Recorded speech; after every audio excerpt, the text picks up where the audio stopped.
Hello बच्चों, आप कैसे हो। आपने ये चार्ट बना लिया होगा। तो अभी अगर आपका ये चार्ट बन गया है तो फिफ्थ क्लास के, क्योंकि चार्ट तो सभी के काम आएगा ना, ये सेकंड क्लास से लेके आप 10th तक आप इस चार्ट को यूज़ कर सकते हो। पर जो फिफ्थ क्लास के लिए जो हम पढ़ाई कर रहे हैं आज का है पेज नंबर 95। और 95 पेज के ऊपर आज इस पूरे चार्ट में से गुणनखंड कैसे ढूंढे जाते हैं वो देखेंगे। जैसे देखिए 12 जो है कि किस में लिखा, हरे उसमें लिखा हुआ। तो अगर आपको पूछा जाए कि 12 का गुणनखंड क्या है तो 12 के गुणनखंड क्या क्या है, तो 12 1, फिर 2, फिर 3, 4, 6 और फिर 12। तो इसका बोलने का मतलब 12 किसके किसके टेबल में आ रहा है वो उसका क्या हो जाएगा, गुणनखंड। ठीक है। तो अगर हम यहाँ पे देखें तो चार्ट से में हरे खानों को देखो, ये दिखाते हैं कि अलग अलग संख्याओं को गुणा करने पर 12 मिल सकता है। इसलिए 12 बराबर है 4 गुणा 3, इसलिए 12 संख्या 4 और 3 दोनों का गुणज है। ठीक है। अगर अब गुणज की बात करें, देखिए दोनों अलग अलग चीज़ें। गुणनखंड है जब हम किसी को तोड़ते हैं, 12 किसके किसके पहाड़े में आता है, किसके किसके टेबल में आता है, या 12 किस किस से भाग होता है, वो गुणनखंड हो गया। और गुणज की बात करें तो गुणज क्या होते हैं, जैसे 3 और 4, तो 3 और 4 के जो मल्टीपल्स होते हैं, जो भी इसके आगे गुणा में आते हैं, 3 के गुणा में क्या आएगा, 3 भी आएगा, 6 भी आएगा, 9 भी आएगा, 12 भी आएगा। तो 3, 6, 9, 12, 15, 18 ये क्या है, 3 के गुणज हैं। ठीक है। और अगर 12 का गुणनखंड बोले तो 3 है। ठीक है। तो आपने ये कंफ्यूज नहीं होना है। गुणनखंड में हम क्या करते हैं, वही चीज़ देखते हैं जिसके टेबल में वो आ रहा है। जैसे अब देखिए 12 का ये आ गया, तो 12 के गुणनखंड क्या हो जाएंगे, 1, 2, 3, 4, 6, 12। ठीक है। तो ये सारे इसके गुणनखंड है। 12 एक जो होता है वो सभी का गुणनखंड होता है। देखिए याद रखना है संख्या खुद। और देखिए देखिए जैसे कि अगर हम बात करें 12, तो ये जो 12 है, इस 12 अपना गुणनखंड भी है। एक जो है वो सभी का गुणनखंड होता है, और वो वाली संख्या जो पूछी गई वो भी गुणनखंड होती है। ठीक है। फिर उसके 12 का देखेंगे तो 12 किसके किसके पहाड़े होता है, 2 के पहाड़े में यस आता है। फिर 12 3 के पहाड़े में हंजी आता है, 12 4 के पहाड़े में हंजी आता है, 12 5 के पहाड़े में नहीं आता, 6 के पहाड़े में आता है, फिर 7 में नहीं आता, 8 में नहीं आता, 9 में नहीं आता, 10 में नहीं आता, 11 में नहीं आता, फिर 12 में आता। तो हम क्या लिख देंगे, 12 के गुणनखंड क्या हो जाएंगे, 1, 2, 3, 4 और 6। और 12 तो खुद होगा ही होगा। ठीक है। तो इस तरीके से हम क्या करते हैं, गुणनखंड का पता लगाते हैं। और भी बड़े तरीके होंगे, आगे आगे जाएंगे तो हम और सीखेंगे। तो देखिए 10 के गुणनखंड कौन से हैं, तो अब हम 10 के गुणनखंड निकालेंगे। तो देखिए 10 के गुणनखंड कैसे निकालेंगे, ये मैंने लिख दिया 10। ठीक है। तो 10 के गुणनखंड में क्या आ जाएगा, 1 तो होगा ही होगा और 10 खुद भी होगा। अब 10 को देखते हैं, 10 किसके किसके पहाड़े में आता है। तो आप चाहे तो जो आपने टेबल बनाया इस टेबल का यूज़ भी यहाँ पे किया जा सकता है।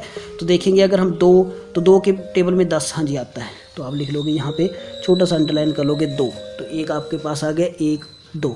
ठीक है। फिर देखेंगे 3 के टेबल में, देखिए नहीं आ रहा है, 4 में नहीं आ रहा है, 5 में हाँ जी आ रहा है, तो ये 5 भी आ गया। तो ये देखिए इस टेबल से हमारे पास और क्या निकल जाएंगे, यहाँ से हम गुणनखंड भी बड़े जल्दी से निकाल सकते हैं 12 तक की संख्याओं के। 6 में नहीं है, 7 में नहीं, 8 में भी, 10 में है। ठीक है। तो इस तरीके से हम इस टेबल को देख के गुणनखंड निकाल सकते हैं। 36 के गुणनखंड,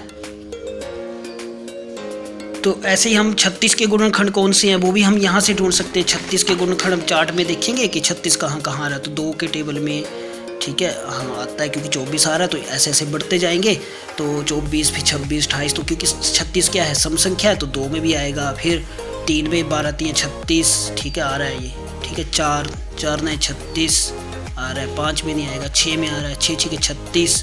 ठीक है। तो अब हम यहाँ पे इसके गुणनखंड लिख सकते हैं। 1 तो सभी का होता ही होता है। ठीक है। 2 भी आएगा, 3 भी आएगा, 4 भी आएगा, 6 भी आएगा, फिर कौन सा आएगा, फिर 9 आएगा, फिर 12 आएगा, 12 के बाद 13 के टेबल में, 14 में, 15 में, 16 में, फिर 18 में आएगा।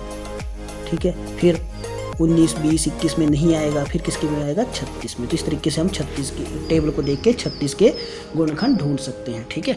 तो इस तरीके से ये काम आपने करना है। फिर ऐसी कौन सी सबसे बड़ी संख्या जिसके गुणनखंड तुम इस चार्ट में मालूम कर सकते हो, तो हम जो है वो इसमें से देखेंगे।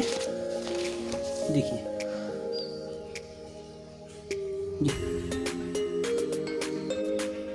तो ये देखिए यहाँ पे 144 है, तो 144 तक के गुणनखंड हम यहाँ से पता कर सकते हैं। तो ये आपने काम करना है। उससे बड़ी संख्याओं के लिए तो क्या कर सकते हो, तो अभी हमें और टेबल बढ़ाना पड़ेगा, तो हम उससे भी बड़ी संख्याओं के भी पता कर सकते हैं। तो ये आपका इसका हो गया साझा गुणनखंड। साझा गुणनखंड क्या होते हैं कि हमें दोनों के गुणनखंड, जैसे हम गुणज निकालते थे वैसे ही गुणनखंड भी निकाल सकते हैं। जैसे 25 की बात कर रहे हैं तो 25 के हम पहले क्या करेंगे, 25 के गुणनखंड लिख लेंगे। 25 के गुणनखंड क्या हो सकते हैं, एक तो होगा ही होगा, ठीक है, 2 के पहाड़े में नहीं आता, 3 में नहीं आता। ये अब आपको कहाँ से पता लगेगा, चार्ट से पता लग जाएगा कि किसके पहाड़े में आता है, जब आपको पहाड़े पूरे याद हो जाएंगे, ठीक है। 4 में आता है और फिर 5 में आता है, फिर 6, 7 में जाता है और फिर 25 में आता है, ठीक है। वैसे 35 के लिखेंगे, 35 के गुणनखंड क्या होंगे, 1 हो सकता है, ठीक है, 1 में आता है, फिर 2 में नहीं आता, 3 में नहीं आता, फिर 5 में आता है, क्योंकि लास्ट में अब इसका पता कैसे लगता है, जिसके अंत में 5 लगा होता है ना, वो 5 से भाग हो जाता है, ठीक है। और 3 के लिए क्या होता है, संख्याओं का जोड़ करना पड़ता है। 5 + 3 8, 8 क्या 3 से भाग होता है, नहीं होता। तो फिर इसका मतलब ये पूरी संख्या भी 3 से भाग नहीं होगी। ये भी आगे आपको बताएंगे, ये तरीका भी है एक, तो ये आपने 4th क्लास में भी सीखा हुआ है। तो अब 5 + 3 8 होते, तो 8 तो इससे भाग होता नहीं है, तो इसका मतलब ये भी भाग नहीं होगा, तो 3 इसका गुणनखंड नहीं आएगा। फिर 5 आएगा, फिर 7 आएगा, 7 × 35 और फिर 35 आएगा। तो ये आगे अब हम इसको टेबल में देखते हैं, टेबल में कैसे लिखेंगे, देखेंगे। अब 1 तो दोनों का होता ही होता है, ठीक है, 1 तो इसका भी होगा, इसका भी होगा, तो 1 दोनों का कॉमन है, तो यहाँ पे लिख लेते हैं। 5 इसमें भी है और इसमें भी है, ठीक है। 7 जो है 25 में नहीं आता पर इसमें आता है, तो 7 यहाँ पे लिख लेते हैं, ठीक है। 5 दोनों में आता है, ठीक है, मैंने यहाँ पे लिख लिया। फिर 25 इसमें आएगा और 35 इसमें आएगा। तो इसके साझे गुणनखंड देखें तो कौन कौन से आएंगे, 1 और 5। 1 और 5 जो है उसके साझे गुणनखंड। दोनों गुणों में आने वाले बैंगनी भाग में अपने कौन कौन से गुण, आप 40 और 60 के गुणनखंड, ये आपका होमवर्क है, 40 और 60 लिखने हैं आपको, कॉमन अंक को बीच में लिखना और 40 की तरफ 60 के 96 हो गया। आगे देखेंगे गुणनखंड।